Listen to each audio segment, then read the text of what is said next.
Hi friends, कैसे हैं आप सब लोग। उम्मीद है आप ठीक होंगे। आज का जो हमारा टॉपिक है वो बहुत ही इंपॉर्टेंट है, क्योंकि आज हम पढ़ेंगे conducting system of the heart, यानी कि जो हार्ट की जो कंडक्टिंग सिस्टम है उसको हम देखने की कोशिश करेंगे कि हार्ट जो है किस तरीके से काम करता है, क्यों काम करता है, किस वजह से काम करता है, कौन सी ऐसी इम्पल्सेस हैं जो जनरेट होती हैं इलेक्ट्रिकल एक्टिविटी की वजह से होती है, या जो है ना कौन से आयंस के लिए इंपॉर्टेंट है। सबसे पहले थोड़ा सा ओवरव्यू ले लेते हैं। हार्ट को कंडक्शन क्यों करना है, ये सिस्टम क्यों, उसको हार्ट को क्यों जो है ना कंडक्शन करनी है, हार्ट को क्यों जो है कंट्रैक्ट होना है, फिर रिलैक्स होना है, किसकी वजह क्या है, इसने क्या करना है। इसने ब्लड को प्रोवाइड करना होता है किसको, पूरी बॉडी को, बॉडी के ऑर्गन को, पूरे टिश्यूज को। कौन सा blood? Oxygenated blood. Oxygenated blood तो इसने पूरे ऑर्गन को और पूरे टिश्यूज जितने भी हैं उनको अब प्रोवाइड कर दिया। ऑर्गन ने क्या किया, वहाँ से ऑक्सीजन ले लिया और न्यूट्रॉन्स ले लिए अपना काम करने के लिए, अपनी एक्टिविटी को परफॉर्म करने के लिए। उनको जो है ना ऑक्सीजन न्यूट्रॉन्स की ज़रूरत है, जो ब्लड ने उनको प्रोवाइड करके दी थी। अब ब्लड डीऑक्सीजनेटेड हो गया, ऑक्सीजन उससे ले लिया है उसने, अब ये डीऑक्सीजनेटेड हो गया है। अब ये वापस से जो है ना लोअर एरिया से इंफीरियर वेना केवा और अपर एरिया से सुपीरियर वेना केवा के जरिए जो है ना वो आपका आ जाता है यहाँ पर राइट एट्रियम के अंदर। अब राइट एट्रियम के अंदर आता है। इसी तरीके से लेफ्ट एट्रियम में भी ऑन द सेम टाइम जो है ना वो ब्लड आता है। कौन सा ब्लड आता है? Oxygenated blood. वो ऑक्सीजनेटेड ब्लड जो लंग्स के एल्वियोली में वहाँ पर गैस एक्सचेंजेस हुई होती हैं, कार्बन डाइऑक्साइड लंग्स को मिला हुआ होता है, वो बाहर कर देता है बॉडी से, और बाहर से लंग्स ने ऑक्सीजन ली हुई होती है और वो जो है ना इस ब्लड को देती है, और वो ब्लड जो है ना फिर जो है ना पल्मोनरी वेन के थ्रू जो है ना आपकी जो लेफ्ट साइड के एट्रियम है इसको मिलती है। अब दोनों एट्रियम्स को ब्लड मिल गया। एक साइड पे जो है ना ऑक्सीजनेटेड ब्लड है, दूसरी साइड पे डीऑक्सीजनेटेड ब्लड है। डीऑक्सीजनेटेड ब्लड, दोनों एट्रियम ने कंट्रैक्शन की, डीऑक्सीजनेटेड ब्लड आपका जो राइट एट्रियम के अंदर आ गया, और इस तरीके से जो है ना ये लेफ्ट एट्रियम भी सेम उसी टाइम पर कंट्रैक्शन होगी और लेफ्ट वेंट्रिकल के अंदर जो है ना आपका ऑक्सीजनेटेड ब्लड आ जाएगा। फिर यहाँ से वेंट्रिकल की कंस्ट्रक्शन की बारी आएगी। वेंट्रिकल ने कंस्ट्रक्शन की तो क्या हुआ, दोनों साइड से ब्लड जाएंगी। एक से ऑक्सीजनेटेड ब्लड एरोटा के जरिए पूरी बॉडी को मिलेगी, जिससे जो है ना वो दोबारा से वही प्रोसेस शुरू हो जाएगा कि उसको ऑक्सीजन और न्यूट्रॉन मिलेगी। और दूसरी साइड पे जो राइट एट्रियम है, जैसे वेंट्रिकल है, ये कंट्रैक्शन होगी तो ब्लड जो है ना पल्मोनरी आर्टरी के जरिए लंग्स को मिलेगी, जहां पर वही वाला प्रोसेस होगा। एल्वियोली के अंदर गैसेस एक्सचेंजेस होगी, कार्बन डाइऑक्साइड लंग्स को मिलेंगे और ऑक्सीजन जो है ना ब्लड को मिलेगा और दोबारा से यहाँ पर आएगा। यानी कि लंग्स और लंग्स ने अपना काम किया, और हार्ट का यहाँ पर कंडक्शन का ये काम था कि इसने जो है ना एक स्टेशन आपको दिया, एक ऐसी स्टेशन दिया जिससे आपको जो है ना वो दोनों साइड के ब्लड मिले। डीऑक्सीजनेटेड ब्लड मिला, ऑक्सीजनेटेड ब्लड मिला, और उसको अपने अपने डायरेक्शन उसको दी और वहाँ पर भेजा, ताकि एक प्योरिफिकेशन हो जाए, दूसरा जो है ना वो वाइटल ऑर्गन जो है ना वो उसको उस ऑक्सीजन को यूज़ कर लें। तो लंग्स तो हार्ट का ये काम है। अब हार्ट ने, जैसे हम बार बार मैं कह रहा हूँ कि एट्रियम कंट्रैक्शन हो रही है, वेंट्रिकल कंट्रैक्शन हो रही है, तो ये किसी वजह से होगी। यहाँ पर कुछ एक्टिविटीज़ ऐसी हैं, ऐसा नहीं है कि खुद ब खुद से जो है ना ये हार्ट जो है ना वो कंट्रैक्शन कर रहा है फिर रिलैक्स हो रहा है, फिर कंट्रैक्शन कर रहा है फिर रिलैक्स हो रहा है। इसके लिए कुछ इम्पल्सिस की ज़रूरत है, इलेक्ट्रिकल एक्टिविटी की ज़रूरत है। जिस तरह से न्यूरॉन्स के अंदर जो है ना एक्शन पोटेंशियल होता है, वहाँ पर इलेक्ट्रिकल एक्टिविटी होती है, तब जाके जो है न्यूरॉन अपना काम करते हैं। इसी तरीके से जो है ना यहाँ पर भी जो है ना इलेक्ट्रिकल एक्टिविटी हार्ट के ऊपर आती है। मसल जो है ना वहाँ पर यहाँ पर इनके जो एट्रियम और वेंट्रिकल के अंदर जो है ना कुछ फाइबर्स होते हैं, कुछ ऐसी इलेक्ट्रिकल करंट जाती हैं जिससे जो है ना इनके वॉल जो है ना वो कंट्रैक्ट होते हैं और वापस से रिलैक्स होते हैं। आइए उन कंट्रैक्शन को देखते हैं, जिससे हमको पता पड़ जाएगा कि कंडक्शन सिस्टम किस तरह होता है।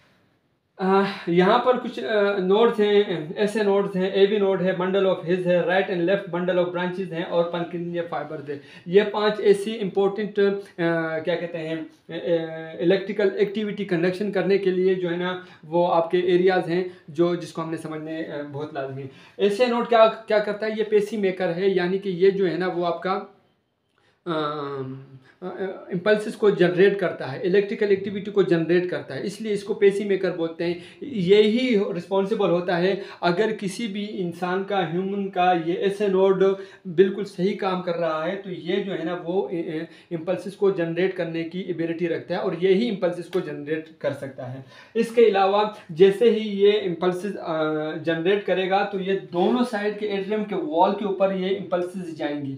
जैसे ही इम्पल्सिस इन वॉल के ऊपर आएंगी, इस वॉल के ऊपर आएगी, इस वॉल के ऊपर आएगी, एट्रियम के, दोनों एट्रियम के, यानी कि लेफ्ट एट्रियम के, लेफ्ट वेंट्रिकल है ये, राइट एट्रियम है और राइट वेंट्रिकल है, इनके वॉल्स के ऊपर जैसे ये इम्पल्सेस आएंगी तो ये कंट्रैक्शन कर जाएंगी, यानी कि इसको ने जो ब्लड रिसीव किया हुआ था सुपीरियर और इंफीरियर वेना केवा से इसने रिसीव किया हुआ था डीऑक्सीजनेटेड ब्लड, और लेफ्ट एट्रियम ने ऑक्सीजनेटेड ब्लड पल्मोनरी वेन से रिसीव किया हुआ था लंग से। तो ये दोनों कंट्रैक्ट हो गई। इन्होंने क्या किया, ये ब्लड इस चेंबर को दिया और ये ब्लड जो राइट एट्रियम ने ये ब्लड अपना लेफ्ट वेंट्रिकल को इस चेंबर को दिया। क्यों दिया कि यहाँ पर इलेक्ट्रिकल एक्टिविटी एस नोड ने जनरेट की, वो दोनों जो इम्पल्सिस थी वो दोनों एट्रियम की वॉल्स के ऊपर पड़ी, जिससे जो है ना एट्रिया कंट्रैक्शन होगी। और उसके बाद थोड़ी देर के बाद जो है ना थोड़ा टाइम लेती है ताकि ये पूरी तरीके से जो है ना ये ब्लड जो है ना यहाँ पर वेंट्रिकल्स के अंदर आ जाए, तो उसके बाद जो है ना ये रिलैक्स हो जाती है। उसके बाद क्या होता है कि ये इम्पल्सिस सेम उसी टाइम जो है ना एवी नोड के पास आती है। अब एवी नोड के पास आने में थोड़ा सा ये टाइम ले लेती है, और ये इस इम्पल्सिस की जो पावर है वो थोड़ी सी जो है ना वो डिमिनिश हो जाती है, आप ये कह सकते हैं थोड़ी सी कमज़ोर हो जाती है। तो क्या करता है एवी नोड उसको और पावरफुल करता है, मैग्नीफाई करता है, उसको थोड़ा सा और जो है ना वो इस काबिल बनाता है कि ये अपनी जो इम्पल्सिस हैं वो बाकी जो जितनी भी 3 एरिया हैं उनको दे सके और थोड़ा से पावर से दे सके। तो ये उसको थोड़ा सा पावर प्रोवाइड करके देती है, और बंडल ऑफ हिस को जो है ना ये इम्पल्सिस फेंकती है, और ये इम्पल्सिस वो लेके जाती है थ्रू आउट जो एट्रियम आप देख रहे हैं वेंट्रिकल्स की जो वॉल है उससे जो है ना ये बंडल ऑफ हिस जो है ना वो उसने उसको घेरा हुआ होता है, वो उसको देती है। फिर उसके बाद जो है ना लेफ्ट बंडल ब्रांचेस और राइट बंडल ब्रांचेस को ये इम्पल्सिस मिलती हैं, तब जाके लास्ट के अंदर जो वॉल से अटैच परकिंजे फाइबर है उसको जो है ना ये इम्पल्सिस मिलती हैं। जैसे ही परकिंजे फाइबर को ये इम्पल्सिस मिलते हैं तो वेंट्रिकल की कंट्रैक्शन हो जाती है। और वेंट्रिकल जैसे कंट्रैक्ट होते हैं तो ब्लड यहाँ से राइट वेंट्रिकल से यहाँ पर जो है ना पल्मोनरी आर्टरी के जरिए लंग्स को चली जाती है, और यहाँ से जो लेफ्ट वेंट्रिकल के जरिए यहाँ पर एरोटा है, एरोटा से पूरी बॉडी को चली जाती है। तो इस कंडक्शन सिस्टम को, इस कंडक्टिंग सिस्टम को यानी इस हार्ट एक्टिविटी को चलाने के लिए किस चीज़ की ज़रूरत है, इम्पल्सिस की ज़रूरत है। और वो इम्पल्सिस कौन जनरेट करता है, आपका एस नोड जनरेट करता है। एक मिनट, एक और बात मैं यहाँ पर लिख लूँ फिर आपको बताता हूँ। हाँ, यहाँ लिखना लाजमी था, थोड़ा वो मैं भूल गया था। ये है कि अगर नॉर्मली तौर पर जैसे मैंने कहा कि जो पेसी मेकर है जो जनरेट करता है, अगर किसी का ऐसे नोड वर्किंग कंडीशन के अंदर है तो बाकी जितने भी जो है ना यहाँ पर जो एवी नोड है, बंडल ऑफ हिस है, right and left bundle branches है, परकिंजे फाइबर है, ये इम्पल्सिस को जनरेट नहीं करते, लेकिन ये इम्पल्सिस जनरेट करने की सलाहियत रखते हैं तब जब आपका जो ऐसे नोड है वो सही तरीके से काम न कर रहा हो। मान लो ऐसे नोड ने पल्स जनरेट नहीं की तो क्या हुआ कि इन चारों में से किसी एक ने जो है ना इम्पल्सिस को जनरेट की, तो उसको हम कहते हैं लेट इन पेसी मेकर जनरेशन, यानी कि ऐसी कोई चीज़ जो ऐसे नोड के अलावा भी जो है ना वो इम्पल्सिस जनरेट कर सके, करंट जनरेट कर सके, तो ये जो है ना इसको हम कहते हैं लेट इन पेसी मेकर। इसके अलावा यहाँ पर एक और बात मैं आपको बताता चलूँ कि जो यहाँ पर जो आयंस की एक्शन पोटेंशियल के अंदर क्या होता है कि कुछ आयंस होते हैं वो इम्पोर्टेंट होते हैं कि जो किस तरीके से जो है ना वो एक्शन पोटेंशियल की जो वो कर्व है वो बनाते हैं। ऐसा नहीं है कि सिर्फ जो है ना वो थोड़ी सी बाद में हम देख लेते हैं। एक और चीज़ मैं यहाँ पर आपको बताता चलूँ कि हम लोग इस जो कंडक्शन सिस्टम है इसको कोरिलेट कैसे करते हैं ईसीजी से। ईसीजी से हम किस तरह कोरिलेट करते हैं ये मैं बताना भूल गया था, इसको समझाना पहले लाजमी है, तब जाके हम फिर जो है ना वो एक्शन पोटेंशियल के ऊपर आएंगे। ईसीजी क्योंकि हम लोग जो कार्डियोलॉजिस्ट स्पेशलिस्ट होते हैं वो क्या करते हैं कि इलेक्ट्रिकल एक्टिविटी को, जो हार्ट की एक्टिविटी को देखने के लिए ईसीजी की बहुत इंपॉर्टेंट है। और वो कुछ ऐसे कुछ इस तरीके से कुछ लाइनें होती हैं जिसको हम ईसीजी लाइंस कहते हैं। वो जो है ना ग्राफिक पेपर यानी कि जो ईसीजी जो पेपर होता है उसके ऊपर जो है ना वो आती हैं, और उससे हम अंदाज़ा लगा सकते हैं कि जो कौन सी वेव अपना या कौन सा एयर किस तरीके से काम कर रहा है। आइए देखते हैं। देखें जी, जैसे ही ऐसे नोड ने अपनी इम्पल्सिस को एट्रियम के दोनों एट्रियम को दी और एट्रियम के वॉल ने को रिसीव हुई और एट्रियम की कंट्रैक्शन हुई, तो क्या हुआ ईसीजी के जो पेपर है उसके ऊपर एक ये वाली साइन आपको मिलेगी, यानी इस तरीके से आपको कर्व मिलेगा, इसको हम कहते हैं पी वेव। ये वेव मिलेगी जिसको हम कहते हैं पी वेव। पी वेव का मतलब ये है कि आपके एट्रियम ने कंट्रैक्शन कर ली है, उसने अपने ब्लड जो है ना वो वेंट्रिकल्स को दे दिया है। उसके बाद जैसे मैंने आपको कहा था कि ये थोड़ा टाइम ले लेती है, तो टाइम इसलिए ले लेती है, यहाँ से यहाँ तक का जो टाइम है, ये जो मैंने बनाया हुआ है, ये टाइम ले लेती है रिलैक्सेशन की। पी क्यू इंटरवल भी कहते हैं इसको। पी क्यू इंटरवल जो है ना ये टाइम ले लेती है ताकि यहाँ पर जो है ना एट्रियम जो एट्रिया है वो दोबारा से रिलैक्स हो, ताकि दूसरे साइकिल के लिए ब्लड रिसीव कर सके। जैसे ही एट्रिया रिलैक्स हो जाती है तो ये जो है ना ये वाली लाइन आपको नज़र आएगी, जिसको हम पी क्यू इंटरवल कहते हैं। अब जैसे ही ए बी नोड रिसीव करता है अपनी इम्पल्सिस को, और वो जो है ना पूरे वेंट्रिकल्स को जो है ये इम्पल्सिस प्रोवाइड करता है, तो जैसे ही वो प्रोवाइड करता है तो यहाँ पर क्यू आर एस वेव को हम ये भी कह सकते हैं कि वेंट्रिकल कंट्रैक्शन, यानी कि वेंट्रिकल जैसे कंट्रैक्ट होती हैं तो ये क्यू आर एस की जो है ना वेव आपको जो है ना वो यहाँ पर नज़र आएंगी। जैसे ही ये वेंट्रिकल कंट्रैक्शन हो जाएगी तो उसके बाद वेंट्रिकल ने रिलैक्स होना होता है, और वेंट्रिकल रिलैक्सेशन जैसे ही वेंट्रिकल रिलैक्स होती है तो यहाँ पर एक और वेव बनती है जिसको हम टी वेव कहते हैं। तो एस से टी का जो इंटरवल है इसके अंदर जो क्या होता है, ये वेंट्रिकल रिलैक्सेशन है, और ये जो है ना ये एट्रियल रिलैक्सेशन है, और ये पी वेव जो है ना आपको एट्रियल कंट्रैक्शन बताती है, और क्यू आर एस जो है ना ये आपको जो है ना वेंट्रिकल कंट्रैक्शन के ज़ुमरे में आती है। आप इसको इस तरह समझ सकते हैं। अब आपको हमने इतना समझा दिया है कि जो किस तरीके से जो है ना ये एस ए नोड जो है ना अपने इम्पल्सिस जनरेट करता है, ए बी नोड को देता है, ए बी नोड से बंडल ऑफ हिज, और बंडल ऑफ हिज के बाद जो है ना left right bundle of branches, इसके बाद जो है ना परकिंजे फाइबर, और ये सारा सिस्टम जो है ना वो हो रहा होता है। और इसी जगह के ऊपर आपकी जो है ना ये एक्टिविटी रिकॉर्ड होके आती है, उसको हम कहते हैं P Q R S T. ये जो ग्राफिकल जितनी भी पिक्चर है ये इस तरीके से आपको जो है ना ईसीजी के पेपर के ऊपर नज़र आएगी। इतना तो हम लोगों ने समझ लिया है कि किस तरीके से जो है ना हार्ट कंडक्शन होती है, किस तरीके से जो है ना इलेक्ट्रिकल एक्टिविटी हार्ट के अंदर आती है और वो अपना काम कर रहा होता है, और ईसीजी के ऊपर किस तरीके से जो है ना वो वेव्स बनती हैं, और किस तरीके से जो है ना वो कर्व बनता है और लाइनें बनती हैं। आइए अभी हम देखते हैं कि एक्शन पोटेंशियल में क्या होता है। पहले मैं फिर लिख लेता हूँ, उसके बाद आपको बताता हूँ मैं। आइए जनाब, अब बहुत इम्पोर्टेंट जो कार्डिक कंडक्टिव सिस्टम के अंदर हमारा जो टॉपिक है वो है action potential, cardiac action potential process. Action potential process को समझना इसलिए ज़रूरी है कि अगर हार्ट के अंदर कोई स्टिमुलाई बाहर से आ रही है, या सिंपैथेटिक या पैरासिम्पैथेटिक की वजह से अगर कोई चीज़ आ रही है और ऐसे नोड को कह रही है कि आप इम्पल्सिस जनरेट करो, तो उसका कर्व आपको किस तरीके से मिलेगा, या एसए नोड या ए बी नोड के अलावा bundle of His, right and left bundle branches, परकिंजे fibre, या कार्डिक के खुद के जो सेल हैं अगर वो भी इम्पल्सिस को जनरेट करना शुरू कर दें तो उनके जो कर्व है, उनके जो फेजेस हैं वो कौन सी होंगी, और उनके अंदर कौन से आयन रिस्पॉन्सिबल होंगे, और नोडल्स जो एक्शन पोटेंशियल है उसके अंदर कौन से आयन रिस्पॉन्सिबल होंगे। इसको समझना बहुत ज़रूरी है, क्योंकि हमारे एरिथमियास के अंदर हमारी जो ड्रग हैं वो क्या करती हैं कि हम लोगों ने या तो कैल्शियम चैनल ब्लॉकर देने होते हैं, पोटेशियम चैनल ओपनर देने होते हैं। तो आइए हम सबसे पहले ये देख लेते हैं कि एक्शन पोटेंशियल प्रोसेस क्या होती है कार्डिक की। जिस तरीके से न्यूरॉन के अंदर एक्शन पोटेंशियल होती है, इसी तरीके से कार्डिक सेल के अंदर भी जो है ना एक्शन पोटेंशियल जनरेट होती है, और ये आपको दो तरह के कर्व मिलते हैं।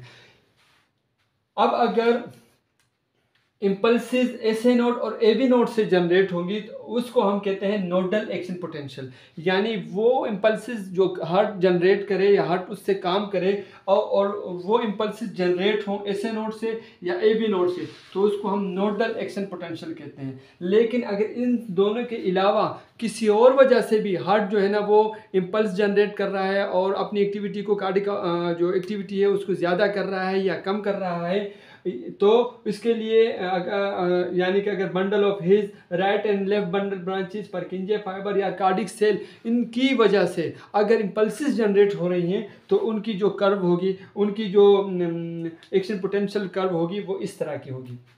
इतना आपको समझ में आ गया कि कार्डिक एक्शन पोटेंशियल जो प्रोसेस है वो दो तरह का होता है। एक नोडल एक्शन पोटेंशियल होता है, एक नॉन नोडल एक्शन पोटेंशियल होता है। नोडल एक्शन पोटेंशियल उसको कहते हैं जो एसए नोड और एबी नोड से इम्पल्सिस जनरेट होकर हार्ट ने अपना काम किया, और नॉन न्यूट्रल एक्शन पोटेंशियल वो होता है इन दोनों के अलावा bundle of His right left bundle branches परकिंजे fibre या कार्डिक के अपने जो वॉल के अंदर सेल हैं उनसे अगर कोई इम्पल्सिस जनरेट हो, स्टिमुलाई आए और वो इम्पल्सिस को जनरेट करे और कार्डिक काम करे तो उससे ये कर्व बनेगी। इतना आपको समझ में आ गया। आइए सबसे पहले देखते हैं कि जो नोडल एक्शन पोटेंशियल की जो कर्व है वो किस तरीके से होती है।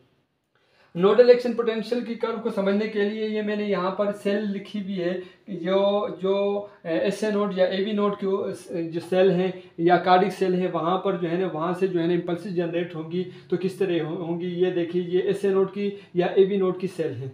इसके अंदर अगर ये रेस्टिंग साइड पर है, इसको अभी कोई भी स्टिमुलाई बाहर से नहीं आई, कोई भी एक्टिविटी ऐसी नहीं आई या किसी ने इसको नहीं कहा कि आप जो है ना इम्पल्सिस को जनरेट करो, तो ये रेस्टिंग मेम्ब्रेन होगी। यहाँ पर जो ये मेम्ब्रेन होगी ये कैसी कहलाएगी, रेस्टिंग, यानी ये रेस्टिंग के अंदर है, रिपोलराइजेशन के अंदर है। और रेस्टिंग मेम्ब्रेन इसको कहते हैं, हम लोग क्या कहते हैं, रेस्टिंग मेम्ब्रेन। और रेस्टिंग मेम्ब्रेन का action potential, nodal action potential जो होगा उसकी जो वोल्ट होगी वो कितनी होगी, 60 मिली वोल्ट। 60 मिली वोल्ट मैंने यहाँ लिखी हुई है, -60 मिली वोल्ट लिख लेता हूँ, -60 मिली वोल्ट, सही है। तो -60 मिली वोल्ट के अंदर रेस्टिंग मेम्ब्रेन होगी। जैसे ही कोई स्टिमुलाई आई और यहाँ पर ऐसे नोड या ए बी नोड को कहा कि आप इम्पल्सिस जनरेट करें, उसने इम्पल्सिस जनरेट करना शुरू की तो क्या होगा, सबसे पहले जो सोडियम आयन इस सेल के अंदर जाएंगी। क्यों जाएंगी कि सोडियम चैनल ओपन हो जाएंगे। जैसे ही सोडियम चैनल ओपन हो जाएंगे यानी कि पॉजिटिव आयन जैसे ही अंदर इस सेल के अंदर जाएंगी तो पॉजिटिव आयन क्या करती हैं, आपको अपवर्ड डायरेक्शन के अंदर क्या कहती है, वो फेस देती है अपवर्ड डायरेक्शन के अंदर। अगर ये सोडियम चैनल या कोई भी चैनल इस सेल से बाहर की तरफ जाएगी, यानी कि पॉजिटिव आयन बाहर की तरफ जाएंगी, माइनस की तरफ जाएंगी, तो आपको डाउनवर्ड की लाइन मिलेगी। क्योंकि अभी हम ये देख रहे हैं कि पॉजिटिव आयन अंदर जा रहा है, सेल के अंदर जा रहा है, तो आपको अपवर्ड डायरेक्शन मिलेगी। और आपको अपवर्ड डायरेक्शन हमने यहाँ पर इस कर्व के अंदर दी है कि सोडियम चैनल की ओपनिंग की वजह से पॉजिटिव आयन अंदर गए तो आपको ये अपवर्ड डायरेक्शन मिली। उसके बाद क्या होता है कि सोडियम चैनल बंद हो जाते हैं और यहाँ पर कैल्शियम चैनल की ओपनिंग हो जाती है। कैल्शियम चैनल ओपन हो जाते हैं। कैल्शियम चैनल जैसे ही ओपन हो जाते हैं तो कैल्शियम चैनल पॉजिटिव आयन और सेल के अंदर चले जाते हैं, तो आपको एक और जो है ना एक फेज मिल जाती है जिसको हम कहते हैं कैल्शियम चैनल की जो फेज है उसको हम ये दूसरी फेज कहते हैं। अब उसके बाद जैसे ही ये कैल्शियम चैनल अपनी जो है ना वो कंप्लीट करता है, जितनी उसकी सेल को ज़रूरत होती है, जितने आयन उसको ज़रूरत होती है, पॉजिटिव आयन सेल के अंदर चले गए। उसके बाद पोटेशियम आयन ओपन होते हैं, लेकिन ये अंदर जाने के बजाय पोटेशियम आयन बाहर चला जाता है। इस सेल से पोटेशियम आयन बाहर की तरफ जाने शुरू कर देता है, जिससे जो है ना आपको एक और डाउनवर्ड फेज मिलनी शुरू हो जाती है। इसको हम कहते हैं पोटेशियम फेज, जिसकी वजह से जो है ना आपकी जो कर्व है वो दोबारा जो है ना वो रेस्टिंग मेम्ब्रेन साइड के ऊपर आ जाती है। और सोडियम और कैल्शियम आयन की वजह से जो आपको कर्व मिली थी अपवर्ड डायरेक्शन, वो तकरीबन 10 मिली वोल्ट तक चली गई थी, +10 मिली वोल्ट तक चली गई थी। पॉजिटिव आयन अंदर जाने की वजह से अपवर्ड डायरेक्शन मिली थी, पॉजिटिव आयन की वजह से अपवर्ड डायरेक्शन मिली थी, जिससे कर्व जो है ना वो +10 मिली वोल्ट तक चला गया था। और जैसे ही +10 मिली वोल्ट के बाद कैल्शियम चैनल बंद हुए, पोटेशियम चैनल की ओपनिंग हुई और पोटेशियम चैनल प्लस आयन नीचे की तरफ जाना शुरू हुए, तो आपको डाउनवर्ड रिपोलराइजेशन की यानी कि रेस्टिंग मेम्ब्रेन की तरफ आपको एक डिफ्लेक्शन मिलेगी।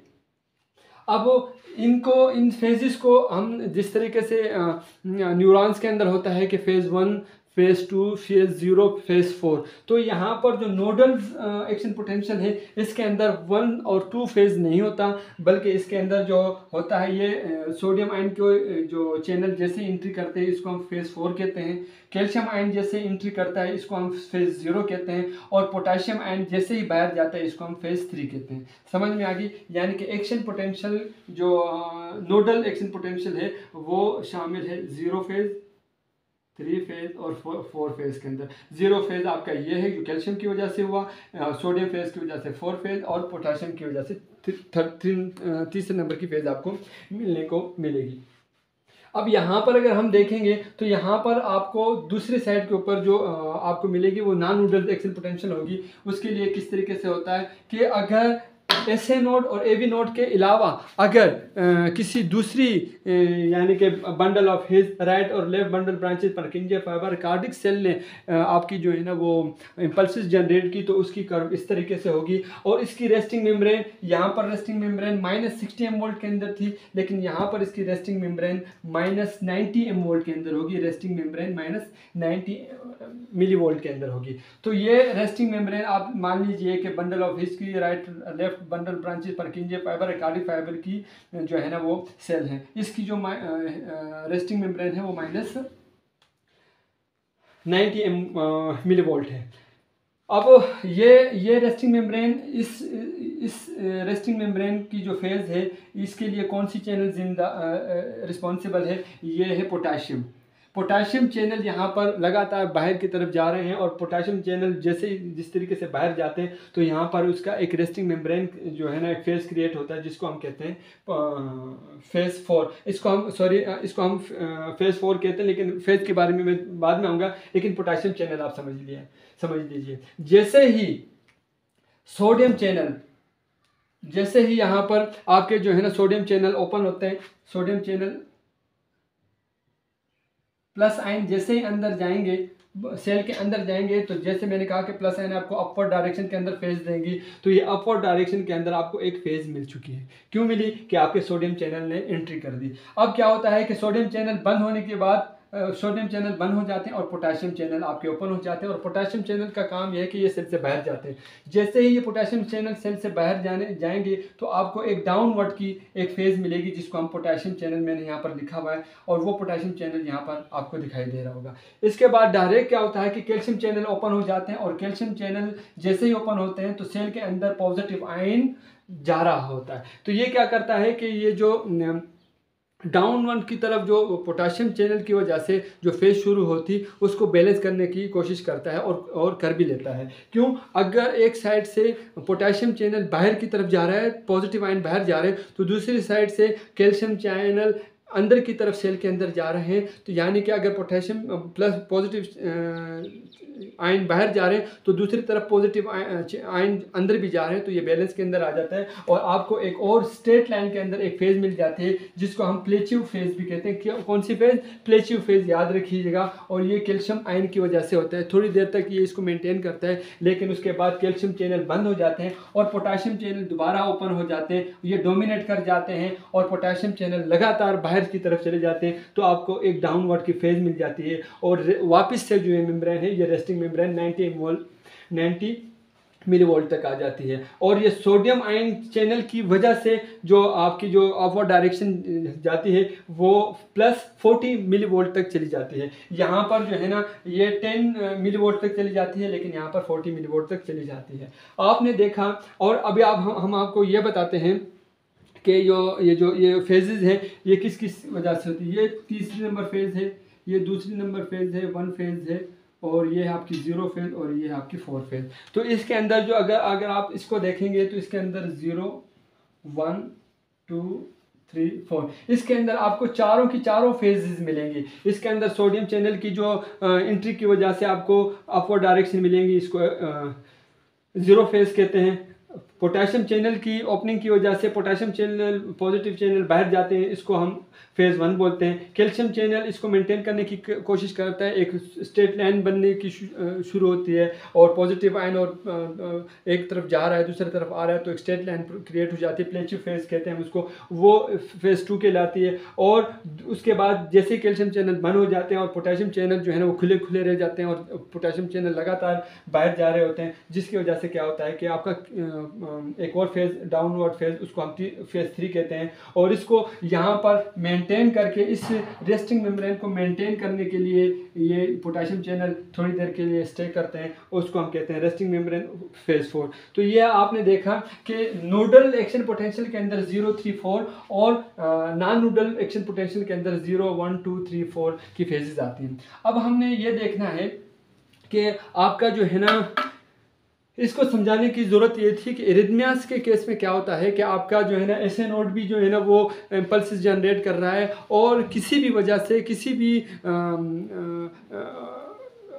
उसकी वजह से, कार्डिक सेल की वजह से, या दूसरी जो बंडल ऑफ इसकी वजह से भी जो है ना आपको जो है ना वो इम्पल्सिस जनरेट हो रही हैं, तो क्या होगा कि इम्पल्सिस की जो है ना वो फायरिंग हो जाएगी, और हार्ट रेट जो अगर नॉर्मल 72 था तो वो हो सकता है कि आपका 110 या 120 या 200 या इससे भी ज़्यादा हो जाए, क्योंकि SA नोड AV नोड भी इम्पल्सिस जनरेट कर रहा है, ऊपर से जो है ना क्या कहते हैं नॉन नूडल्स भी इम्पल्सिस जनरेट कर रहे हैं, तो आपकी जो है इम्पल्सिस की फायरिंग हो जाती है और टेकिकार्डिया के अंदर पेशेंट चला जाता है, या ऐसा हो सकता है कि ब्रेडिकार्डिया के अंदर भी पेशेंट चला जाए। लेकिन अब आपको मैं एक और बात बता दूं, अब अगर हमने टेकिकार्डिया के पेशेंट को ट्रीट करना है और हमें पता है कि SA नोड ओवर वर्क कर रहा है, ज़्यादा से ज़्यादा इम्पल्सिस जनरेट कर रहा है, तो हमें क्या करना होता है कि कैल्शियम चैनल, अगर यहाँ पर सोडियम और कैल्शियम चैनल रिस्पॉन्सिबल हैं कि वो इस एक्शन पोटेंशियल को या इम्पल्सिस को जनरेट करने का काम कर रही हैं, तो हमने अगर कैल्शियम ब्लॉकर दे दिए तो क्या होगा कि ये कैल्शियम ब्लॉकर की वजह से अगर कैल्शियम जितनी तेज़ी से अंदर जा रहे हैं, अगर हम उसको ब्लॉक कर दें तो थोड़ा टाइम लेगी, और टाइम लेने से क्या होगा कि ये जो क्या कहते हैं जनरेशन होगी इम्पल्सिस की, उसके अंदर थोड़ा आपको टाइम मिल जाएगा, और पेशेंट की जो टेकिकार्डिया है वो ब्रेडिकार्डिया के अंदर पेशेंट आना शुरू हो जाएगा, या नॉर्मलाइज के अंदर आना शुरू हो जाएगा। इसी तरीके से अगर यहाँ नॉन नूडल्स भी आपके इम्पल्सिस जनरेट कर रहे हैं और आपने सोडियम चैनल ब्लॉकर दे दिए, तो क्या होगा कि इससे भी जो है ना आपको, अगर आपको पता पड़े कि नॉन नूडल्स की वजह से इम्पल्सिस जनरेट हो रही है, तो अगर आपने सोडियम चैनल को ब्लॉक कर दिया, तो इसकी वजह से क्या होगा कि आपके जो है ना इम्पल्सिस जनरेशन में थोड़ी सी कमी आ जाएगी। इसको समझाने की ज़रूरत ये थी कि अभी हमने एरिथमिया को पढ़ना है। एरिथमिया क्या होता है कि ऐसी बीट जो इर्रेगुलर बीट जो है ना वो एरिथमियास के अंदर काज होती है, जिसकी ज़रूरत नहीं होती। रेगुलर बीट जो है ना वो 72 या according to the body weight या एज के हिसाब से। लेकिन अगर किसी भी वजह से ब्रेडिकार्डिया या टेकिकार्डिया के अंदर पेशेंट जा रहा है, यानी इसका मतलब ये है कोई भी आयन इसके अंदर रिस्पॉन्सिबल है, या तो वो आयन ज़्यादा से ज़्यादा सेल के अंदर एंट्री कर रहे हैं, अगर हमने उन आयन को रोक लिया तो आपका जो पेशेंट है वो नॉर्मल की तरफ आ जाएगा। अभी हम समझते हैं, उम्मीद है कि एक्शन पोटेंशियल या कंडक्टिंग सिस्टम की जो जितनी भी मैं आपको समझाना चाहता था कि कंडक्टिंग सिस्टम हमारे किस तरीके से जो है ना वो 5 हमारे पास इंपॉर्टेंट एरियाज़ हैं। SA node, AV node, bundle of hedge, right left bundle, branches, परकिंजे fibre, इसकी वजह से कंडक्शन होती है, और इसके अंदर जो है ना एक्शन पोटेंशियल जो है ना वो इन आयंस की वजह से होती है।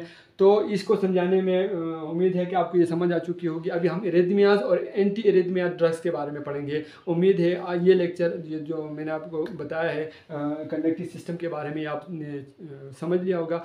नेक्स्ट लेक्चर के अंदर हम एरिथमिया और एरिथमिया के ट्रीटमेंट के बारे में समझेंगे। एरिथमिया को समझाने से पहले ये कंडक्टिव सिस्टम और एक्शन पोटेंशियल समझाना बहुत ज़रूरी था। बहुत शुक्रिया आप लोगों का।